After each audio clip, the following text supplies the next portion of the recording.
Hello? Okay, great, awesome. So everybody, thank you so much for coming to our 3-minute thesis competition today.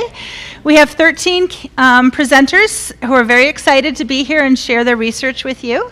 Background about the 3-minute thesis. This is an opportunity for researchers to come up here and give a very short introduction and information about their research. So I know some of our judges here have probably, you kind of know the challenges to take all this big dissertation and shorten it down and do this. So we're very excited that you're able to do this, and we're really happy to have you here. We do have 4 judges with us today, but let me just let you know what they're going to be looking for. They're going to be looking for your engagement and your communication, and they're also going to be looking at your comprehension and your content. So you've all been provided with those guidelines, and our distinguished judges are right here for us right now. I'm going to let them introduce themselves. Maybe. Okay. So I'll come down to you.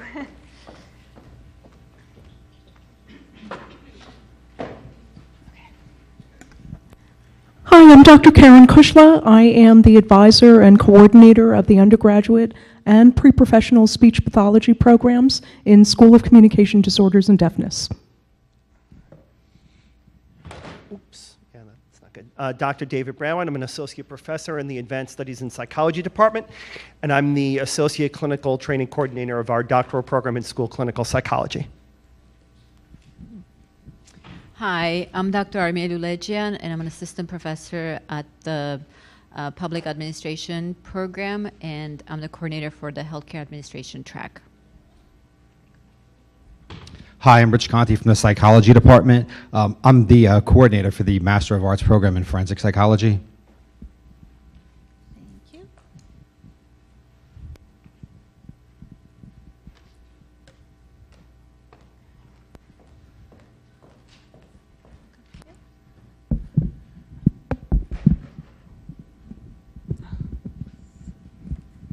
Okay, and oh, by the way, I'm Dr. Medea Valdez. I'm the program director for the physician assistant program, and we have Anna Martinez today who's helping us out, and she has passed out some ballots for you for the what is the name of the ballot? People's Choice.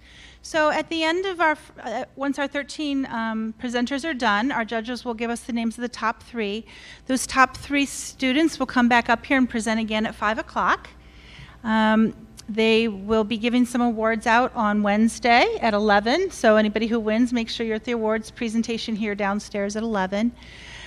In addition, there's an opportunity to do for the People's Choice. So you get to select somebody who you think did the very best. We will ask that you put your ballots. We have a box somewhere. Right here. Make sure you get those into our ballot box before 5 o'clock. We need that before that second round, okay?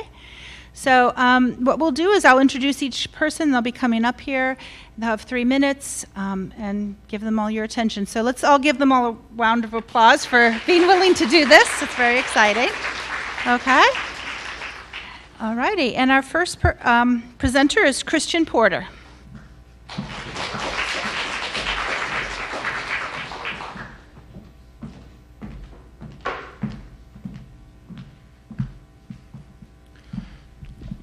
Hello, everyone.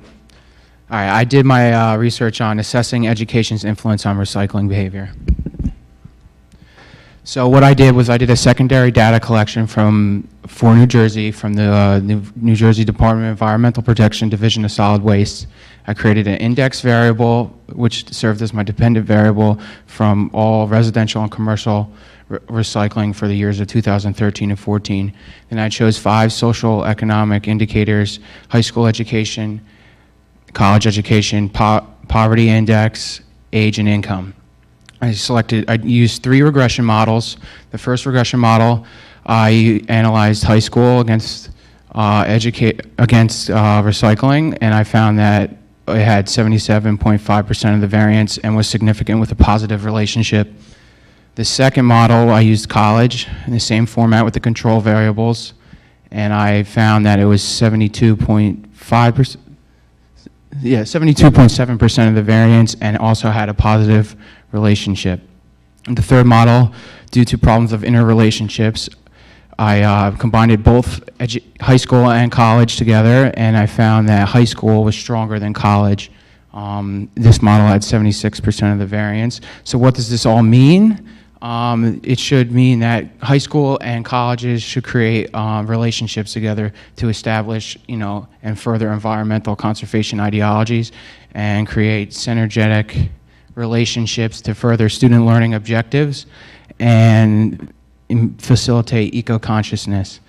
Also on the public official side and for public managers, they can adjust their programs, their collection programs for recycling to their, communities, economic standing and social characteristics to receive better collection rates. All right, that's it. Thank you, guys.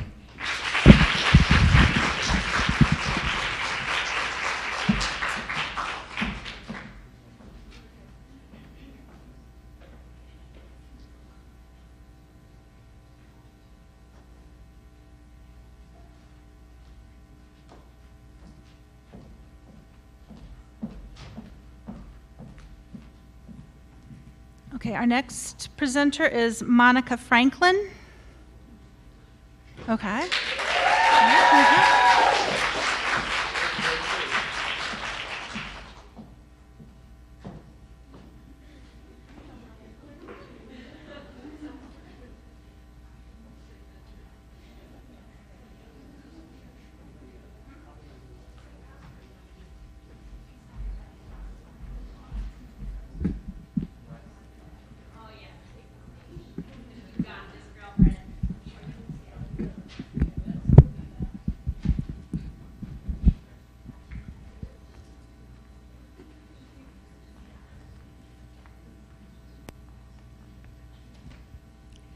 Take a minute to think about your bedtime routine. What activities do you do before you go to sleep? Are you texting, talking on the phone, watching TV with the lights on bright? These are things that research has shown to impact your sleep in a bad way, yet many of us here will be doing that tonight. Now, insomnia affects 10% of the general population, but for those with mental health disorders, chronic sleep problems can be as high as 50 to 80%. Now, chronic sleep problems mean falling asleep, staying asleep, and getting out of bed. And while this is such a big problem, there is very limited research about what habits and routines these individuals are doing before bed and how they feel it is impacting their sleep. As occupational therapy practitioners, we specifically work with sleep preparation because, frankly, sleep impacts everything. My research group and I visited 6 community wellness centers and had 53 participants fill out surveys regarding their sleep quality and those habits and routines. And we also conducted a few interviews. Our results found that those individuals with mental health disorders do indeed have poor sleep, showing that it is vital for us to better understand this topic. Now, very few people were able to identify what impacted their sleep in a poor way. But for those that did, the results were that the napping, texting, using their phone, and smoking cigarettes impacted their sleep in a bad way. Many more people identified what was good for their sleep. The top results included turning off the lights, listening to music, taking a warm, relaxing shower or bath, praying, and taking medication. One participant stated, "If I don't take my medication, I don't sleep." In fact, 80% of participants take medication as a part of their daily routine. Now, over half of the participants stated that if they enjoy a snack right before bed, it helps them sleep. But there is research that contradicts this, saying that if you enjoy that warm, gooey chocolate chip cookie before bed, that does not help you sleep at all. As occupational therapists, we don't want to take away that cookie or desired activity. We just want to find a better time of day for you to enjoy it without it impacting your snooze time. Therefore, we want to empower individuals with mental health disorders with the ability to identify what is impacting their sleep. Because if you don't know what the problem is, how are you going to fix it? So now I pose this question to you. How will you, tonight, help yourself sleep better? Will you dim the lights early? Will you put your phone in silent? In fact, I challenge you to put your phone out of your bed completely. Your bed is for sleeping, and with that, I hope you sleep well tonight. Thank you.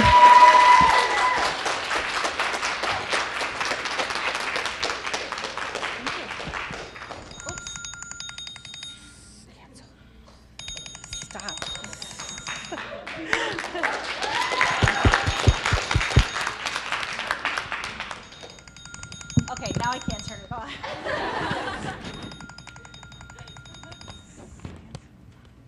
Try the volume. Yeah, I don't know. This is being. Oh, you heard the volume and then it turns it off. Okay.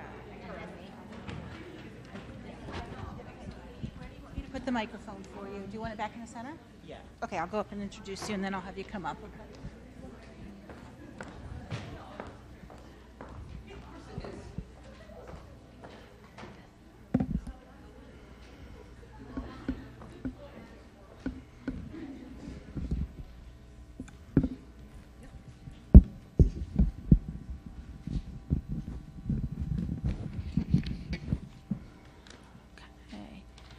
Alrighty, our next presenter is Katie Arena. Welcome.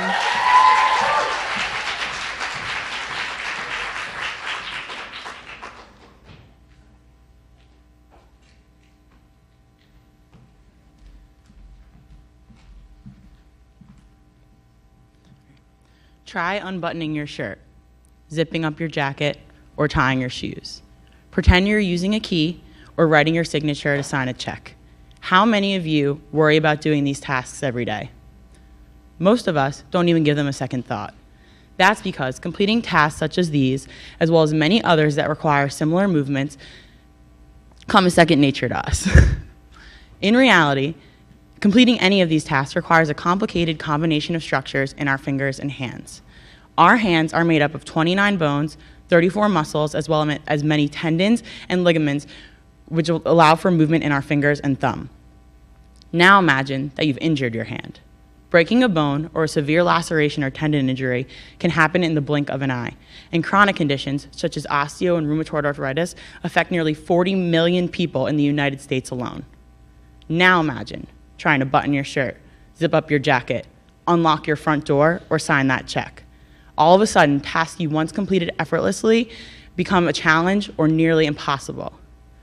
Occupational therapists work with our clients in order to gain and maintain the functional ability necessary in order to successfully complete everyday tasks, such as the ones we've been imagining ourselves doing today. Many different tools are used by occupational therapists in order to evaluate their clients and track their progress throughout treatment. A pinch gauge is a device used with clients who suffer hand injuries. Pinch gauges measure pinch strength, which is valuable data for occupational therapists in order to determine client progress as well as see if they're able to successfully complete tasks that involve pinch. Previously, there was one pinch gauge device available to us. It measures pinch at 1.8 centimeters in width and does not take in consideration that varying hand size as well as strength may require different testing positions for optimal performance. As of now, there's a new device available called the 5-level baseline hydraulic pinch gauge. It measures pinch at 5 different positions that vary in increasing width. Currently, there's no published research on this device. So our aim was to see if this tool was necessary for occupation, as well as look at the relationship between hand size and pinch strength.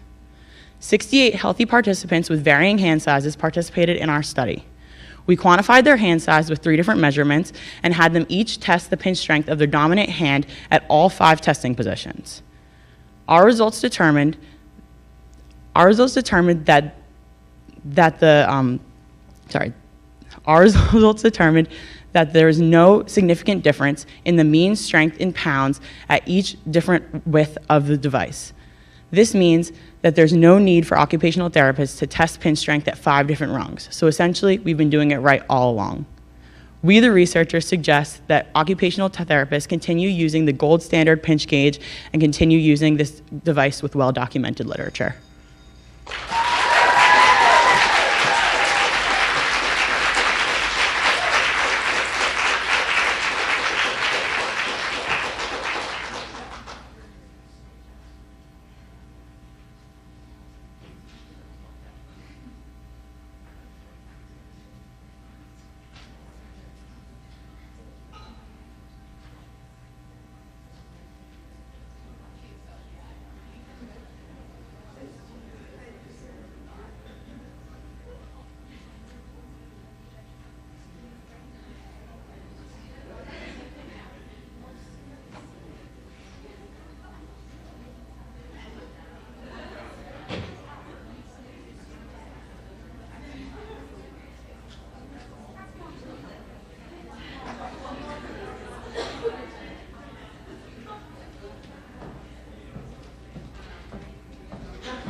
Okay, so very good. So our next presenter is Natalia Martinez.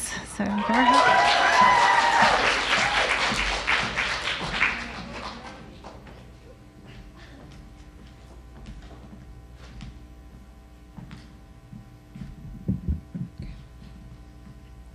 Take a group of aspiring healthcare professionals and talk to them about arthritis. Now take a group of people that don't have arthritis and talk to them about arthritis, and you'll get a pretty good idea of what my research team has been tackling for the past year. Arthritis. It's a deterioration of something. My dad has it. He takes pills. It's fine. That's what it sounds like not to have arthritis on the radar. Or carpal metacarpal osteoarthritis, CMCOA, which is what we've been tackling. So, I'm not here to judge you for not knowing anything about arthritis, so I'll keep it short and sweet. CMCOA is the most common form of osteoarthritis in the hand, affecting 20 to 30% of the population, mostly females. It causes a lot of pain, and you could lose functional use of your hand. What happens is that the carpal metacarpal bone right here at the base of your thumb wears away and wears away until, ouch, bone on bone. Now all you feel is pain, and you can't do what you love, need, or want to do because of it. If this happens to any one of you, you'll care, believe me. And I know what you're gonna say. If it does happen to me, that tiny percent, I'll go to the doctor, get some meds, it'll be fine. Why? Because healthcare professionals know what they're doing. Well, it depends. It so depends. So let's do a little scenario. The two of you have CMCOA. Therapist 1 graduated in 2016, will see you once a week for 30-minute sessions, a total of 3 times. Therapist 2 graduated in 1980, will see you 3 times a week for 45-minute sessions, a total of 9 times. Both therapists will really care about reducing your pain, bringing back functional use of your hand. But with all of the differences in the time, the spirit, you'll probably end up getting the same safe bet treatment. What I mean by this is you'll probably end up getting a splint, some talk about how to protect your joints, and exercises to do at home. Or at least that's what we found the majority of hand therapists would do. We surveyed 41 different hand therapists, asking them about exciting techniques such as fluidotherapy, kinesiotape, and more to treat CMCOA, and there was just a varied response rate in everything. So how is it possible that so many therapists with so much experience, so much education, and a condition that's so prevalent and there's no consensus about what best practices are? So back to square one and the point of all of this. Healthcare professionals are not doing enough to bridge the gap between treatment disparities. We're asking you to care about what happens to all of us when healthcare stops learning. So let's not wait until our years of texting bring us pain in our CMC joints to look for these answers. Thank you.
Alrighty, so our next presenter is Teresa Callie.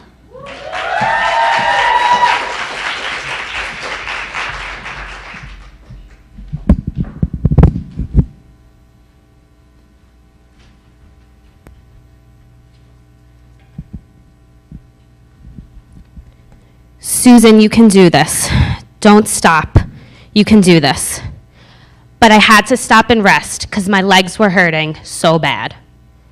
Picture Susan, an 80-year-old woman with lung cancer, breast cancer, fibromyalgia, and high blood pressure. You may think Susan barely gets out of her house due to her multiple health conditions. But if you asked Susan how she perceives her health, you might be surprised to hear that she says she's healthy, and she gets out every day. Susan is part of our growing population of older adults that will reach 89 million by 2050, more than double the number in 2010. But why should you care? Your grandparents, parents, and even you will be a part of that 89 million. Studies show it is important for older adults to continue engaging in activities outside the home in order to maintain their overall health and quality of life. As occupational therapists, it is our role to ensure individuals are living life to the fullest. How many activities do you do outside your home that keep you happy and healthy? Does the way you view your health affect your ability to do these things? To explore this topic, we conducted a qualitative study with 5 older adults from a community mobility program. The purpose of this study was to examine the relationship between perceptions of health and community participation. Interviews were used to hear the individual stories, and 5 themes emerged. 1, positive perceptions of health despite multiple health conditions. 2, means of transportation. 3, positive mindset and persistence. 4, valuing independence. And 5, various reasons for community participation. To illustrate, we had one participant who had a stroke, leaving her partially paralyzed on the entire left side of her body, but still rated her health as a 9 out of 10 and goes rolling in her wheelchair every day. Susan, for example, uses self-talk to keep herself motivated and avoid asking others for help. All 5 participants reported they frequently enter their communities, whether it be to go to church, the supermarket, or the mall. We found that positive perceptions of health, along with these other factors, contribute to increased community participation. Our healthcare system needs to consider and promote positive health perceptions. Who are we to impose limits based on diagnosis? We need to encourage Susan. Yes, Susan, you can do it. Thank you.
Alrighty, so our next presenter is Nina Kenya.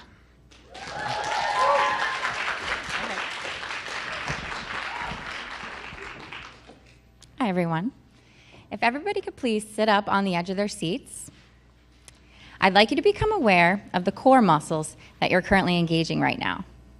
This is something that we developed very early on in our lives and strengthened and maintained over time just by doing our normal daily activities. However, there are many individuals out there that may not be able to perform this skill second nature like you and me. For example, some individuals with cerebral palsy, multiple sclerosis, Down syndrome, just to name a few. While all these conditions affect the neuromuscular system very differently, many present with similar challenges in controlling an upright posture, which we also refer to as trunk control. Research has shown that hippotherapy is a very unique and effective strategy in targeting this specific area. It consists of having an individual ride on a horse and utilizing the reciprocal movement of the horse's walk. The rider must constantly readjust their posture to remain upright, much like you and I have to do every day walking on our own two legs. This often increases trunk control, which then translates to better functioning in everyday life. The American Hippotherapy Association recommends using a belt during treatment. Many of the belts currently being used right now are just a standard gait belt. This you can visualize as being like a karate belt with a buckle and often very flimsy loops that you can hold on to. There's very little research out there on the different options that therapists doing hippotherapy can use, until we were introduced to the Glad belt, which you can see in the picture behind me. This belt offers multiple features that could be very, very beneficial during treatment. It is made of a thick, durable leather material that fits securely around the rider's waist. It has a non-slip rubber interior so it stays in place, and multiple rigid rubber handles that are strategically angled for the therapist to easily hold on to when they're walking beside the horse. Through our research, we sought to explore why occupational or physical therapists may clinically decide to utilize the Glad belt over a standard gait belt during treatment. We found that many of them rated the Glad belt significantly higher in areas of security, and many of them found the larger surface area that this belt provided to be very beneficial in trunk control, so it could free up their hands to provide more goal-oriented handling on the rider's pelvis. Much more research is needed on the different hippotherapy equipment out there. The more we know about what we have to work with, the more we can help individuals accomplish their goals and live their lives to the fullest. Thank you.